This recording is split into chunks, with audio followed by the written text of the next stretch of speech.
नमस्कार मित्रों, मैं सी आर देवासी अपने YouTube चैनल प्रथम एकेडमी पर आप सभी का हार्दिक स्वागत और अभिनंदन करता हूं।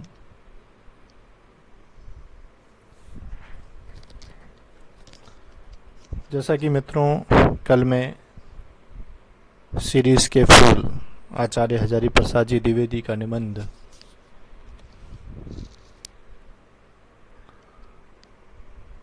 लेकर उपस्थित हुआ था और उसका पार्ट फर्स्ट कल आपके सामने आया था और आज मैं उसी का सेकंड पार्ट लेकर आपके सामने उपस्थित हूँ और मेरी कोशिश यही रहेगी कि मैं इसको आज पूर्ण करूं। जैसा कि हमने कल अध्ययन किया कि आचार्य हजारी प्रसाद जी द्विवेदी सीरीज के फूल की और उसके साथ में आरगवद और अमलतास, जिसका उसी का दूसरा नाम है, उसके बारे में कर्णिकार आदि और जो ऐसे ही सीरीज के जैसे पेड़ हैं उनके बारे में उन्होंने वर्णन किया। फिर उन्होंने पलास से उसकी तुलना की, आरगवद से भी तुलना की और कबीरदास जी ने भी कहा कि ऐसे खिलने से तो खंखड़ के खंखड़ ही भले, और ऐसे में करते करते और यहाँ तक आज हम पहुँचे हैं कि जरा और मृत्यु ये दोनों ही जगत के अति परिचित और अति प्रमाणिक सत्य हैं। कौन? एक तो जरा और दूसरी मृत्यु। ये दोनों, एक जरा है और दूसरी मृत्यु, ये दोनों ही जगत के अति परिचित और अति प्रमाणिक सत्य हैं। तुलसीदास जी ने अफसोस के साथ इनकी सच्चाई पर मुहर लगाई थी।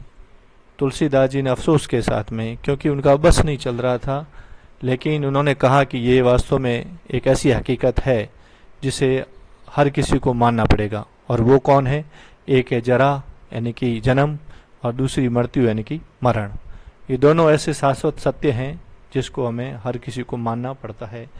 लेकिन हमें खेद होता है, दुख होता है, हम मरना भी नहीं चाहते हैं, लेकिन हमें अफसोस के साथ में इन दो सच्चाइयों पर हमें मानना पड़ता है। तुलसीदास जी ने आगे कहा है कि धरा को परमान यही तुलसी, जो फरा सो जरा, जो बरा सो बुताना। ये तुलसीदास जी ने इसके बारे में एक पंक्ति कही है। मैं सीरीज के फलों को देखकर कहता हूँ कि क्यों नहीं फलते ही समझ लेते बाबा कि झरना निश्चित है। मतलब ये निश्चित था, जिसका जन्म हुआ है उसकी मृत्यु होना निश्चित है।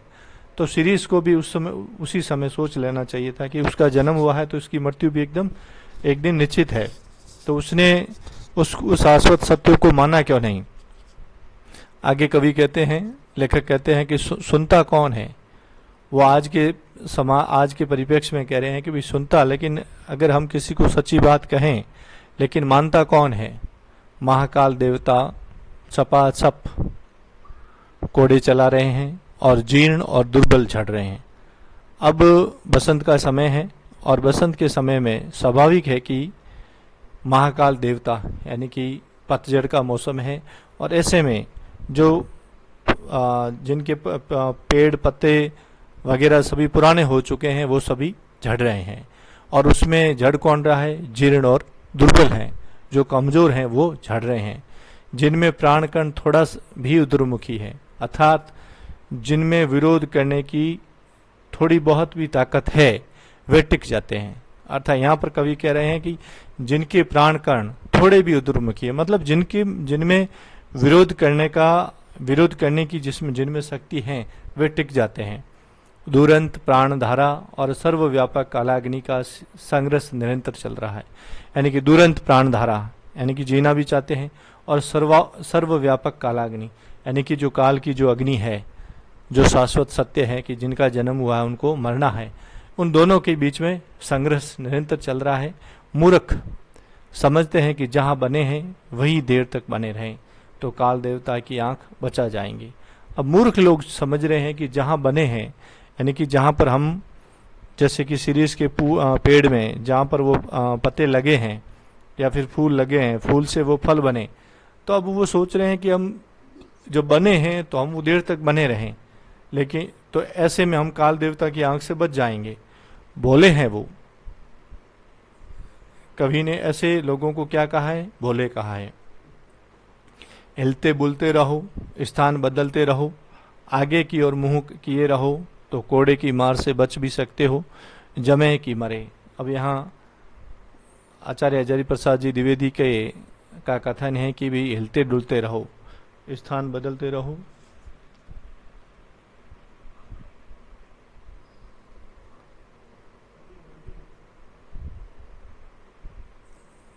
आगे की ओर मुंह किए रहे तो कोड़े की मार से बच भी सकते हो, जमे कि मरे, यानी कि जो जमा वो मरा। एक एक बार मुझे मालूम होता है कि यह सीरीज एक अद्भुत अवधूत है। अब यहाँ सीरीज के बारे में आचार्य हजारी प्रसाद जी द्विवेदी का कथन है कि सीरीज एक अद्भुत अवधूत है। जैसा कि कबीरदास जी ने भी कहा है कि अवधूत अगर जिंदगी में जीवन में जीना है तो आपको अवधूत बनना पड़ेगा। ऐसा ही आचार्य हजारी प्रसाद जी द्विवेदी का भी मत है कि सीरीज भी एक प्रकार का क्या है? अद्भुत अवधूत है। दुख हो या सुख वो हार नहीं मानता, लेकिन उसके दुख हो या फिर सुख वो हार नहीं मानता है। न उदो का लेना न मादो का देना। जब धरती और आसमान जलते रहते हैं तब भी वो हजरत न जाने कहां से अपना रस खींचते रहते हैं। देखिए, तुलसीदास जी और कबीरदास जी के बाद में आचार्य हजारी प्रसाद जी द्विवेदी भी इस मत के समर्थन में हैं कि जब धरती और आसमान जल रहे हैं तब भी वो हजरत ना जाने कहां से अपना रस खींचते रहते हैं, मौज में आठों याम मस्त रहते हैं। एक वनस्पति शास्त्री ने मुझे बताया है कि यहाँ यह उस श्रेणी का पेड़ है जो वायुमंडल से अपना रस खींचता है। जब शिरीष एक अवधूत की भांति हर मौसम में खड़ा रहता है, जब दोबारा पतझड़ भी आ गया है लेकिन वो फिर भी खड़ा है, तो इस उनकी जो मृत्यु से लड़ने की जो ताकत है उसके बारे में आचार्य हजारी प्रसाद जी द्विवेदी ने एक वनस्पति शास्त्री से पूछा, तो उन्होंने कहा कि ये उस श्रेणी का पेड़ है जो वायुमंडल से भी रस खींचता है। अर्थात उसकी जो जिजीविषा है, उसके जो प्राण कंठ है, वो कहाँ से? वो वायुमंडल से भी रस खींचता है। जरूर खींचता होगा, नहीं तो भयंकर लू के समय इतने कम कोमल तंतुजाल और ऐसे सुकुमार केसर को कैसे उगा सकता था? मतलब वरना इस इतने का कोमल तंतुजाल और ऐसे सुकुमार केसर को कैसे उगा सकता था? अवधूतों के मुंह से ही संसार की सबसे सरस रचनाएं निकली हैं। यानी कि जो अवधूत हैं, जो मुसीबतों के सामने डटकर खड़े हुए हैं, और उन्हीं के ही मुख से सबसे सरस रचनाएं निकली है। जैसे कि कालिदास जी ने जो लिखा है, कबीर बहुत कुछ इस सीरीज के समान ही थे। अब कबीरदास जी के बारे में आचार्य हजारी प्रसाद जी द्विवेदी कह रहे हैं कि कबीरदास जी भी बहुत कुछ इसी सीरीज के ही समान थे। सीरीज के फूल फकड़ाना मस्ती से ही उपज सकते हैं, अर्थात सीरीज जैसे फूल वो कैसे उपज सकते हैं? फकड़ाना मस्ती से ही उपज सकते हैं। और मेघदूत का काव्य उसी प्रकार के अनासक्त अनाविल उन्मुक्त हृदय में उमड़ सकता है। यानी कि कालिदास जी ने जिस मेघदूत की रचना की और उसमें उनके जो विभिन्न पात्र हैं उनकी जो रचना की है, वह एक अनासक्त अनाविल उन्मुक्त हृदय में ही उमड़ सकता है। मतलब ऐसी एक जो अवधूत या फिर जो फकड़ाना मस्ती से भरे हुए होते हैं, ऐसे कवि ही ऐसे काव्य की रचना कर सकते हैं और बाद में ऐसे ही पात्रों की वो रचना कर सकते हैं। मतलब जो जितना अवधूत ज्यादा होगा तो उसके पात्रों या फिर उसकी जो रचना है वो इतनी ही कोमल होगी और वो शिरीष के पुष्प के समान या शिरीष के फूलों के समान वो किसी भी जब यमदूत या फिर यमराज का जब चपाचप उनका जो चाटा चल रहा था फिर भी वो उनके सामने डटकर खड़े थे। तो ऐसे में ऐसा जो काव्य होता है वो अवधूत के समान होता है और वैसे और ऐसे ही पात्र आगे जाकर लोगों के हृदय में बसते हैं। जो कवि अनासक्त नहीं रह सका, जो फकड़ नहीं बन सका, जो किए कराए का लेखा जोखा मिलाने में उलझ गया, वो भी क्या कवि है। अब कवि के बारे में ये कह रहा है कि जो कवि अनासक्त नहीं रह सका, यानी कि जिसमें किसी के प्रति आसक्ति हो गई, जो फकड़ नहीं बन सका, जो किए कराए का लेखा जोखा मिलाने में उलझ गया, वो भी क्या कवि है। अर्थात हम जिसे कवि कहते हैं, तो कवि की परिभाषा में उनका कहना, आचार्य हजारी प्रसाद जी द्विवेदी का ये मत है कि जो अनासक्त हो, जो फकड़ हो, और जो किसी बात का लेखा जोखा, यानी जो उसने किया है उसका लेखा जोखा नहीं रखे, वो कवि होता है। वरना दूसरे सभी हैं वो कवि नहीं हो सकते। कर्नाट राजा की प्रिया विजिका देवी ने, अब देखिए यहाँ पर कर्नाट राजा का उल्लेख है और उनकी एक रानी है जिसका नाम है क्या है, विजिका देवी, उसका नाम उल्लेख हो रहा है। कर्नाट राजा की प्रिया विजिका देवी ने गर्वपूर्वक कहा था कि एक कवि ब्रह्मा थे। अब विजिका देवी के अनुसार कवि थे कौन कौन। एक कवि ब्रह्मा थे, दूसरे वाल्मीकि और तीसरे व्यास। अर्थात विजिका देवी के अनुसार इस संसार में कितने कवि हैं, सिर्फ 3 ही कवि हैं। पहले कवि कौन, ब्रह्मा जी, दूसरे वाल्मीकि और तीसरे व्यास। एक ने वेदों को दिया, अर्थात ब्रह्मा जी ने किन की रचना की, वेदों की रचना की। दूसरे ने रामायण, अर्थात वाल्मीकि जी ने रामायण की रचना की, और तीसरे ने महाभारत को। देखिए ये जो अवधूत थे, तो उन्होंने इनकी जो रचना हुई, अवधूतों की रचना भी ऐसी हुई कि जो आज भी कालजयी है, जो उसका एक एक पात्र और एक एक श्लोक आज भी लोगों के हृदय को अंदर तक झकझोरता है और उसका अपना महत्व है। इसी कारण आचार्य हजारी प्रसाद जी द्विवेदी और के इस निबंध में कर्नाट राजा की प्रिया विजिका देवी ने कहा है कि मैं सिर्फ 3 लोगों को ही कवि मानती हूँ। उसमें एक वर्मा जी, दूसरे वाल्मीकि जी और तीसरे व्यास जी, और जिन्होंने 3 साहित्यों की रचना की जो भारतीय साहित्य की अमूल्य निधि है। इनके अतिरिक्त और यदि कवि होने का दावा करे तो मैं कर्नाट राजा की प्यारी रानी, उसके सिर पर अपना बाया चरण रखती हूँ। अर्थात इन तीनों कवियों के अलावा यदि अगर कोई कवि होने का दावा करे तो ये कर्नाट राजा की जो प्रिया रानी है, वो उनके सर, जो कवि होने का दावा कर रहा है उसके सर पर कौन सा चरण रखती हूँ, बायां चरण रखती है। तेसाम मूर्धनि ददामी वाम चरणम कर्नाट राजा प्रिया, यानी कि उनके सर पर ददामी यानी कि देती हूँ या चरण रखती हूँ, वाम चरणम यानी कि बायां चरण रखती हूँ। मैं जानता हूँ कि इस उपालम से दुनिया का कोई कवि हारा नहीं है। यानी कि इस उक्ति को, इस पंक्ति को सुनने के बाद में जो इस संसार में जो कवि बनने की होड़ में है वो कवि बनने से हारे नहीं है, परंतु इसका मतलब यह नहीं कि कोई लजाए नहीं तो उसे डांटा भी नहीं जाए। यदि कोई कवि होने का दम भी भरे और लेकिन वो कवि नहीं है, लेकिन इसका मतलब ये भी नहीं कि कोई अगर कवि की परिभाषा गढ़े और उसमें तो जो उनके दिमाग में है कवि होने का, तो वो ऐसे कवियों के बारे में लजाए नहीं, या फिर उनको जो लजाते नहीं है तो उनको डांटा भी नहीं जाए, ये भी तो नहीं हो सकता। मैं कहता हूँ कि कवि बनना है मेरे दोस्तों तो फक्कड़ बनो। अब आचार्य हजारी प्रसाद जी द्विवेदी कह रहे हैं यदि कवि बनना है तो क्या बनो, फक्कड़ बनो। शिरीष की मस्ती की ओर देखो। उनका कहना है कि शिरीष ने जो मस्ती धारण की वो अपने कविपन में मस्ती होनी चाहिए, तब जाकर आप अपने पूरे कवि बन सकते हो। लेकिन अनुभव ने मुझे बताया है कि कोई किसी की सुनता नहीं, मरने दो। अब यहाँ आचार्य हजारी प्रसाद जी द्विवेदी ने 2 बार कहा है कि यदि हम किसी को कहें या फिर सुनाएं तो वो सुन नहीं सकता, इसलिए जो दुनिया जैसे चलती है वैसे चलने दो। कालिदास वजन ठीक रख सकते थे। अब उनका मत है कि कालिदास जी है वो वजन ठीक रख सकते थे क्योंकि वे अनासक्त योगी की स्थिर प्रज्ञता और विदग्ध प्रेमी का हृदय पा चुके थे। मतलब एक जो कवि के लिए एक फकड़ाना मस्ती की जो आवश्यकता होती है और उसके लिए क्या होता है, एक होती है स्थिर प्रज्ञता और दूसरा विदग्ध प्रेमी का हृदय, वो कालिदास जी के पास में था, या फिर उस के मुकाबले उनके पास में वो कालिदास जी एक कवि बनने की जो परिभाषा गढ़ी गई है उसके वो लायक थे। कवि होने से क्या होता है, मैं भी छंद बना लेता हूँ, तुक जोड़ लेता हूँ, कालिदास भी छंद बना लेते थे, तुक भी जोड़ सकते होंगे, इसलिए हम दोनों एक ही श्रेणी की नहीं हो जाते।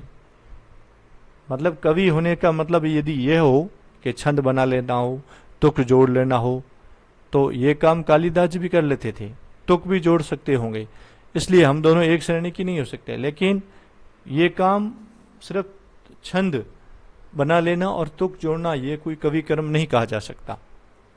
पुराने सहृदय ने किसी ऐसे ही दावेदार को फटकारते हुए कहा था, वयम अपि कवय कवय कवयस्ते कालिदास आद्य, यानी कि वयम अपि हम भी कवि हैं और जैसे कि कालिदास वगैरह थे।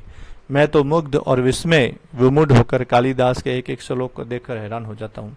अब आचार्य हजारी प्रसाद जी द्विवेदी जी कह रहे हैं कि जब मेघदूत की या फिर कालिदास जी की कोई भी रचना के बारे में जब जिक्र किया जाता है तो मैं उनका एक एक श्लोक देखकर हैरान हो जाता हूँ। अब इस सीरीज के फूल का ही एक उदाहरण लीजिए। अब वो वापस सीरीज का उदाहरण दे रहे हैं कालिदास जी के एक एक श्लोक की बात करते हुए। शकुंतला बहुत सुंदर थी, यानी ये एक पात्र है जो कालिदास जी ने गढ़ा था। शकुंतला बहुत सुंदर थी। सुंदर क्या होने से कोई हो जाता है? देखना चाहिए कि कितने सुंदर हृदय से वह सौंदर्य डुबकी लगातार निकला है। मतलब जो शकुंतला के सौंदर्य की और उनके जो पात्र ने जो उनकी जो भूमिका है वो उसको गढ़ने वाला कौन था? कवि था। और उस पात्र को गढ़ने के लिए कालिदास जी ने जो फकड़ाना मस्ती धारण की, उसके लिए उनको जो अवधूत बनना पड़ा, वो उसी का ही परिणाम था कि एक ऐसे अकल्पनीय पात्र की रचना हो सकी। वो सिर्फ और सिर्फ किस वजह से हुआ कि उन जो कालिदास जी थे, कालिदास जी के पास में वो फकड़ाना मस्ती थी, जो एक विदग्ध प्रेमी का हृदय था वो था, और एक स्थिर प्रज्ञता जो होनी चाहिए थी वो उनके पास में थी, और इसी कारण से वो पात्र आज तक जीवंत है। देखना चाहिए कि कितने सुंदर हृदय से वह सौंदर्य डुबकी लगातार निकला है। शकुंतला कालिदास के हृदय से निकली थी, अर्थात जो शकुंतला नाम का जो पात्र था वो किसके हृदय से निकला था? कालिदास के हृदय से निकला था। विधाता की ओर से कोई कार्पण्य नहीं था, मतलब विधाता ने कोई कंजूसी नहीं की थी, कवि की ओर से भी नहीं।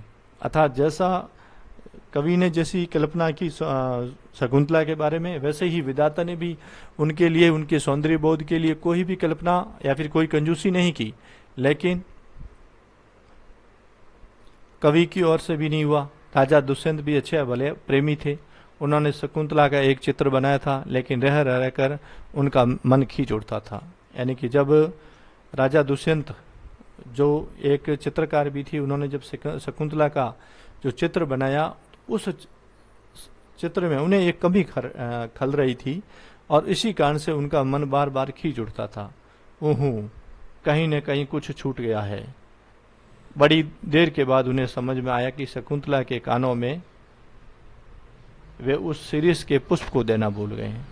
अर्थात जो एक चित्र बार बार दुष्यंत बना रहे थे शकुंतला का, तो लेकिन उसमें फिर भी उन्हें लग रहा था कि इस चित्र के अंदर कहीं न कहीं कोई कमी है।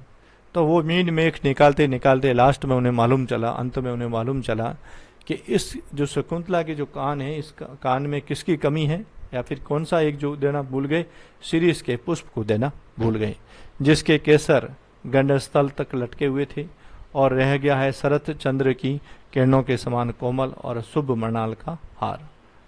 ठीक है। अब जब शकुंतला के कानों में शिरीष का पुष्प दिया गया, तब जाके वो जो चित्र है वो पूर्ण हुआ। फिर आगे है करतम न कर्णा पितबंधनम सखे शिरीष माघंड विलंब केसरम नवाचर चंद्रम मरीच कोमलम मृणाल सूत्रम रचितम स्तनानंतरे। कालिदास ने यह श्लोक न लिख दिया होता तो मैं समझता कि वे भी बस और कवियों की भांति कवि थे, सौंदर्य पर मुग्ध, दुख से अभिभूत और सुख से गदगद। अब यहाँ कालिदास जी का आचार्य हजारी प्रसाद द्विवेदी जी कालिदास जी के बारे में कह रहे कि यदि कालिदास जी ने यह श्लोक नहीं लिखा होता तो मैं समझता हूँ कि वे भी बस और कवियों की भांति क्या थे? कवि ही थे।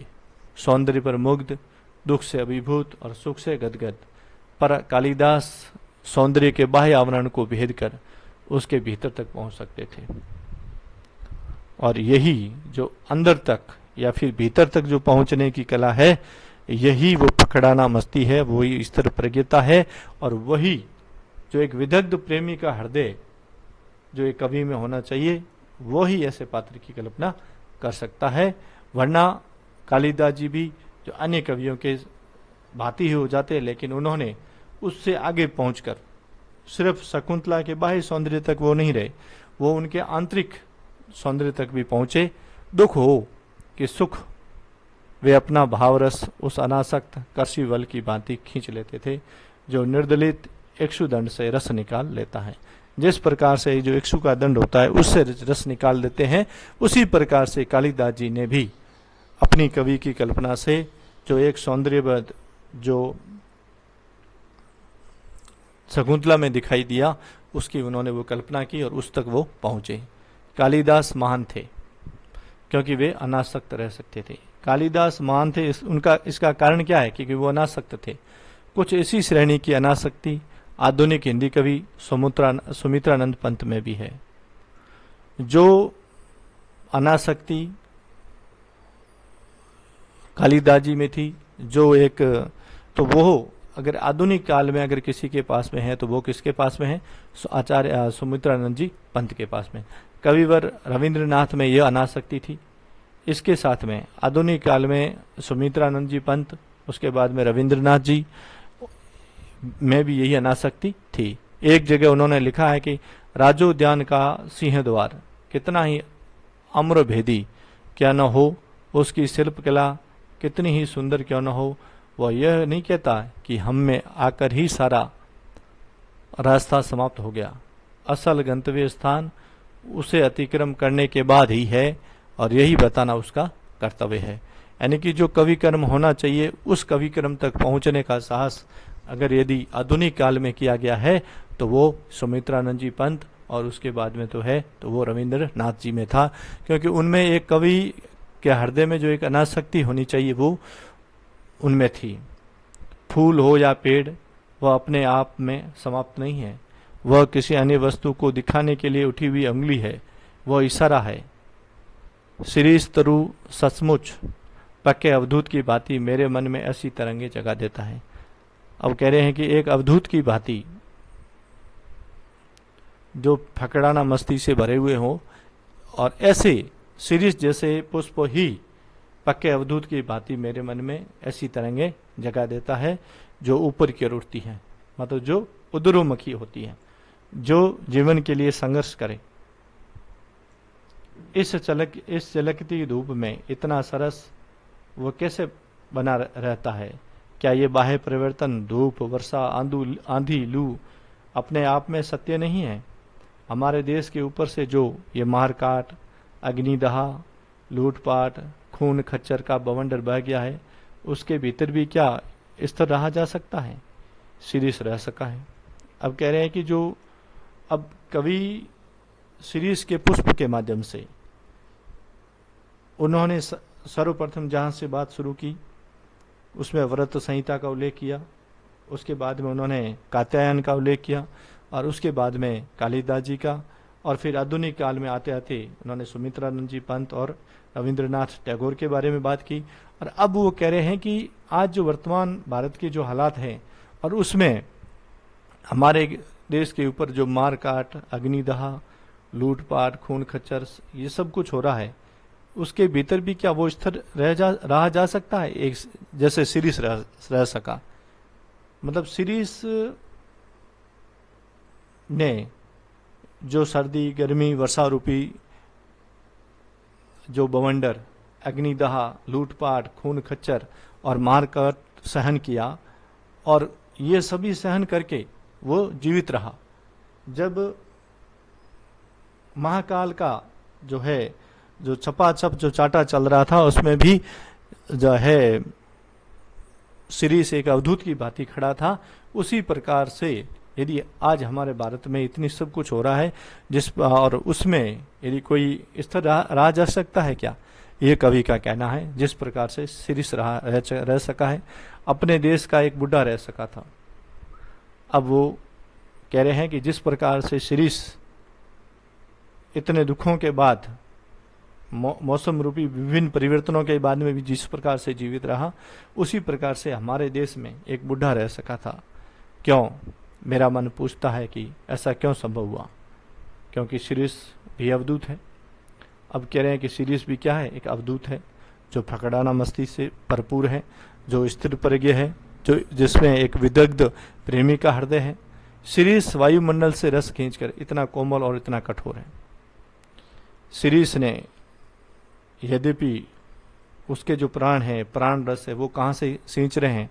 एक वनस्पति शास्त्री ने कहा था कि उसके जो प्राण रस है वो वायुमंडल से उनको एक रस खींचकर उसके प्राण बने हैं। तो इतना कोमल और इतना कठोर है।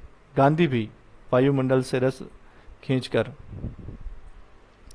इतना कोमल और इतना कठोर हो सका था। अब यहाँ जो बुढ़े की बात आई है, वो हमारी राष्ट्रीय आंदोलन हुआ था, और उस आंदोलन में जो विभिन्न प्रकार की जो मारकाट हुई, और उसमें जिस प्रकार से देश को विभाजन की कगार पर खड़ा होना पड़ा, और उसमें देश के विभाजन के नाम पर पूरी भारत की जनता को जिस प्रकार से दुख सहन करने पड़े, तो उस दुख में भी अगर कोई स्तर रहा था एक शिरीष की बाती, तो वो कौन रहे थे?